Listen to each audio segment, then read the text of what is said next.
혹시 대한민국 대표 기업들 주가, 그 뒤에 우리가 전혀 생각지도 못했던 엄청난 리스크가 숨어 있다면 어떠실 것 같으세요?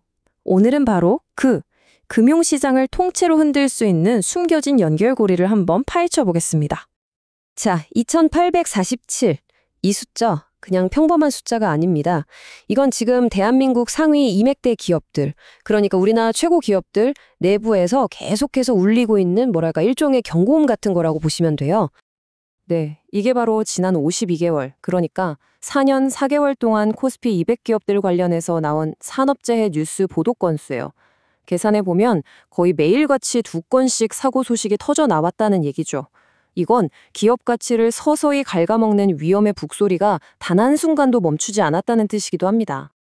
근데 더 놀라운 건요, 이 리스크가 여기저기 골고루 퍼져 있는 게 아니라는 점이에요. 무려 74%, 그러니까 거의 4분의 3이 건설업하고 제조업, 딱 이 두 분야에 완전히 쏠려 있습니다. 자, 그럼 이런 생각이 드실 수 있어요. 아니, 그건 그 회사들 문제지, 나랑 무슨 상관이야.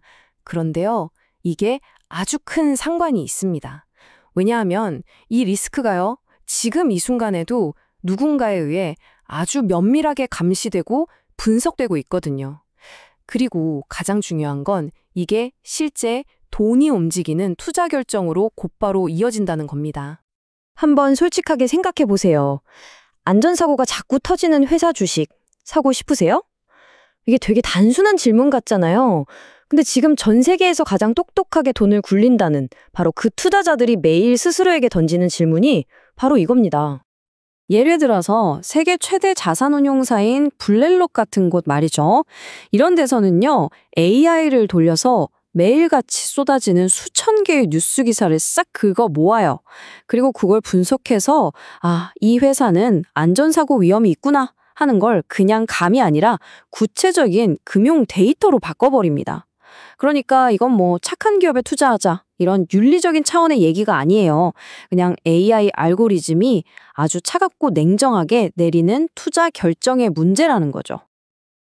그리고 실제로 데이터를 까보니까 이 전략이 정확하게 맞아떨어지고 있었어요. 기업의 산업재해 리스크 점수가 높으면 높을수록 주가는 시장 평균보다 훨씬 부진한 성과를 내는 거죠. 마이너스 0.73.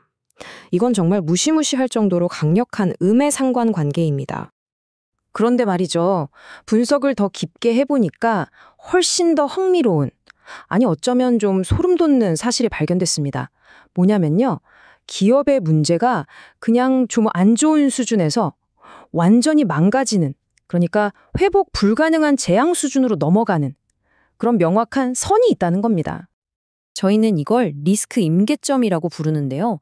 쉽게 말해서 기업 건강의 고열 기준선 같은 거라고 생각하시면 돼요. 사람이 열이 너무 높으면 위험하잖아요. 기업도 마찬가지로 이 선을 넘으면 아주 위험해진다는 신호인 거죠. 그리고 그 고열 기준선, 그 위험한 선이 바로 리스크 점수 3.0입니다. 자, 이 3.0이라는 숫자를 기준으로 얼마나 극명한 차이가 나는지 한번 보세요. 리스크 점수가 3.0보다 낮을 때는요, 사고가 터져서 주가가 떨어져도 그 떨어진 폭의 약 75%, 그러니까 4분의 3 정도는 회복을 해냅니다. 하지만 이 3.0이라는 선을 넘어가는 순간 이야기가 완전히 달라져요. 회복률이 43% 미만으로 그냥 말 그대로 반토막이 나버립니다. 이게 뭘 의미하냐면요, 시장이 더 이상 이걸 어쩌다 일어난 한 번의 실수로 보지 않는다는 거예요. 이 회사는 뭔가 시스템 자체가 근본적으로 망가졌구나, 이렇게 판단하기 시작하는 겁니다. 자, 지금까지는 데이터랑 숫자로만 얘기했는데요. 이건 그냥 추상적인 통계가 아닙니다. 지금부터는 우리가 이름만 대면 다 아는 대한민국의 거대 기업들이 이 죽음의 선을 넘었을 때 실제로 어떻게 비틀거렸는지 그 생생한 사례들을 한번 살펴보겠습니다. 첫 번째 사례는 GS건설입니다. 아마 다들 기억하실 거예요. 2023년 4월에 있었던 신축 아파트 지하 주차장이 폭삭 무너져 내린 정말 충격적인 사건이었죠. 근데 여러분, 이건 그냥 건물을 잘못 지은 건설 실패, 여기서 끝나는 문제가 아니었어요. 이건 말 그대로 금융시장에서의 붕괴 신호탄이었습니다. 당시에 이 사건으로 GS건설이 받은 리스크 점수가 무려 5.0이었습니다. 만점이죠. 우리가 아까 얘기했던 위험 임계점 3.0을 아득히 한참이나 넘어버린 겁니다. 결과는 어땠을까요? 정말 처참했습니다. GS건설의 주가는 시장 평균 수익률보다 무려 89.4%나 밑도는 거의 재앙에 가까운 성과를 기록했어요. 주주들 입장에서는 가치가 거의 다 증발해버린 거나 마찬가지였죠. 이런 일은 건설업에만 있는 게 아닙니다. 제조업의 거인 현대제철도 아주 비슷한 길을 걸었어요. 여기서도 안타까운 사망사고가 계속 반복되는 패턴을 보였는데 이게 그대로 주가의 발목을 계속해서 잡아왔습니다. 특히 2022년에 있었던 대형 질식 사고 때는 리스크 점수가 4.9점까지 치솟았어요. 이 정도면 시장에 대고 우리 회사에 아주 고질적인 문제가 있습니다. 라고 소리치는 거나 마찬가지인 아주 강력한 신호였던 셈이죠. 당연히 그로 인한 주가 타격도 엄청났습니다. 코스피 지수보다 71.2%나 낮은 성과를 보였으니까요. 이 사례가 정말 명확하게 보여주는 건 이렇게 안전 문제가 한 번, 두 번 계속 반복되면 결국 투자자들의 신뢰가 어떻게 바닥까지 무너져 내리는가 하는 점입니다. 자, 그럼 이 모든 이야기와 데이터를 통해서 우리가 딱 정리하고 넘어가야 할 핵심은 뭘까요? 이건 우리가 기업을 바라보는 아주 강력하고 새로운 렌즈를 갖게 됐다는 뜻입니다. 첫째, 산업재해는 그냥 사회 문제가 아니라 돈과 직결된 금융 리스크다.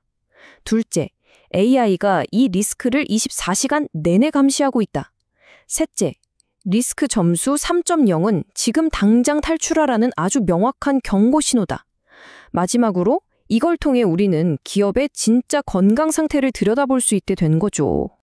결국 이 모든 건 우리가 기업의 가치를 평가하는 방식을 근본부터 다시 생각하게 만듭니다. 그리고 마지막으로 이런 질문을 던지게 하죠. 앞으로 여러분이 어떤 기업의 주가를 볼 때 이제 절대로 무시해서는 안 돼, 이 결정적인 위험을 기억하시겠습니까?